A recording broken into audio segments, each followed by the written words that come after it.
Bueno, el término es pésimo. Eso no me cae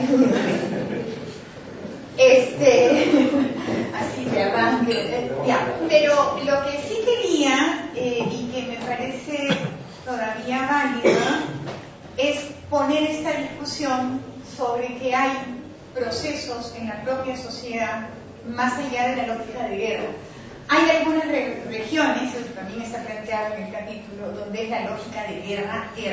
La Sierra Central tenía que ser captada y Sendero Luminoso intenta por todos lados y medida en la ciudad solamente en el ámbito universitario y luego en las zonas altas. El Valle del Mantaro queda a pesar de muchas incursiones de afuera, ¿no? Entonces, hay lógicas que van de guerra a guerra, pero que tienen también que ver con qué configuración societal es la que se encuentra.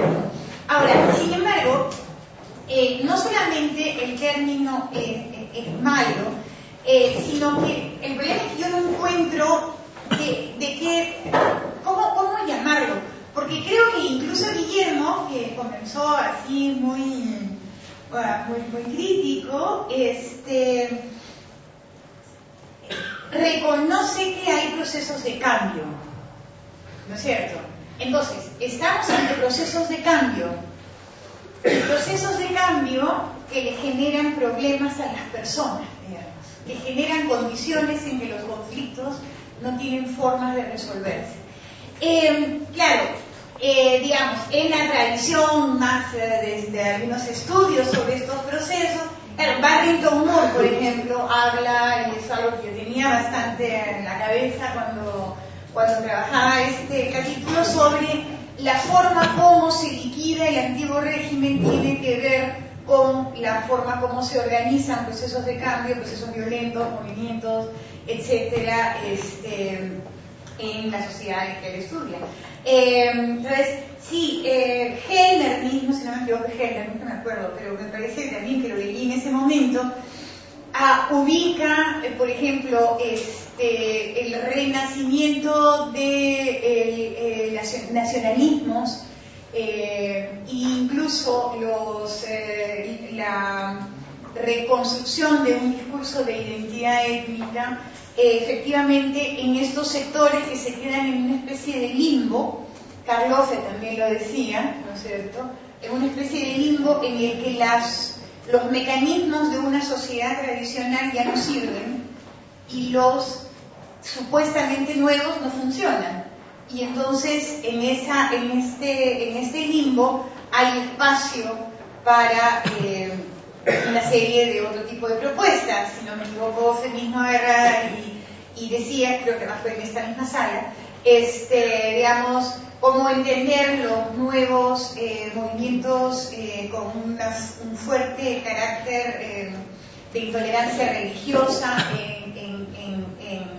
en el África, posteriores a los intentos modernizantes de los socialismos africanos, que avanzan en algunas cosas como educación, y por lo tanto todo el mundo lee el Corán, pero al final hay una expectativa de una sociedad, comillas, moderna, de bienestar, de progreso, de consumo, etcétera, que no termina de instalarse.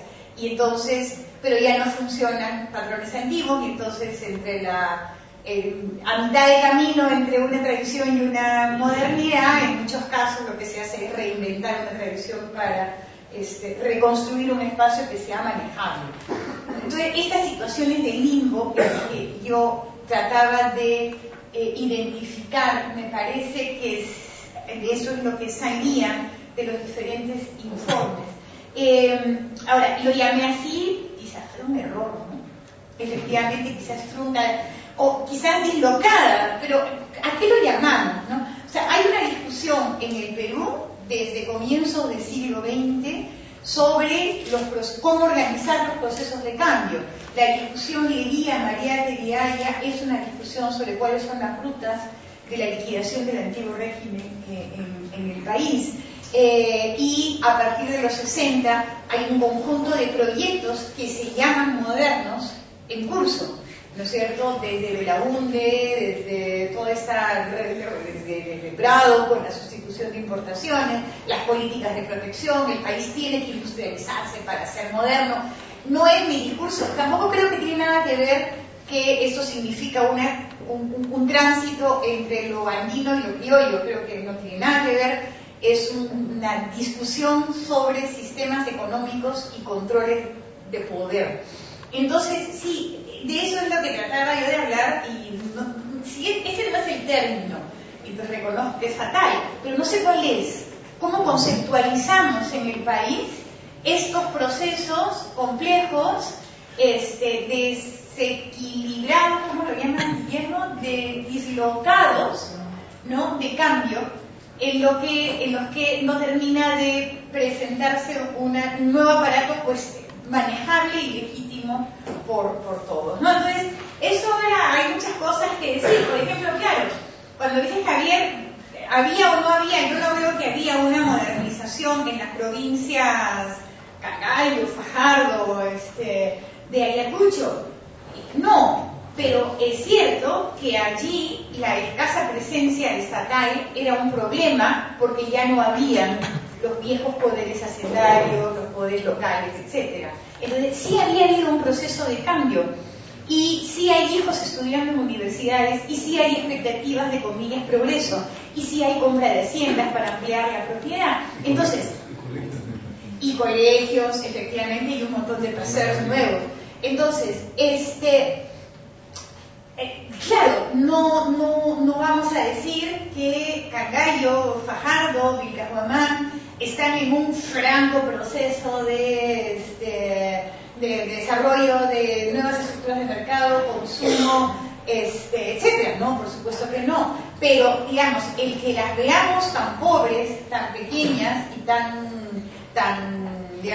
fijadas en sistemas donde hay poca innovación, digamos, no quiere decir que no habían vivido su propio proceso de cambio muy complicado, con un resultado muy poco legítimo, que es también lo que se dice ahí. En todo caso, hay una especie de supuesto, pero que es muy discutible, pero que habría que profundizarlo, porque todos estos son temas que hay que profundizar en el país, me parece, de que los poderes tradicionales tenían una forma de legitimidad, es decir, la autoridad impuesta por un hacendado, por un mayordomo, era una autoridad reconocida como legítima, porque estaba separada de la propia sociedad campesina y se ubicaba por encima de ella, ¿no es cierto? Esto eliminado, ¿no? Lo que tenemos es que los cargos de poder, quién juzga, quién no juzga, quién administra, quién reparte bienes, ¿no es cierto?, son privatizados o apropiados por pequeños campesinos acomodados que están en bronca con otros, y entonces la distribución de los recursos del poder, desde la justicia hasta la redistribución, termina siendo teñida de la propia conflictividad interna, y eso es lo que los hace conflictos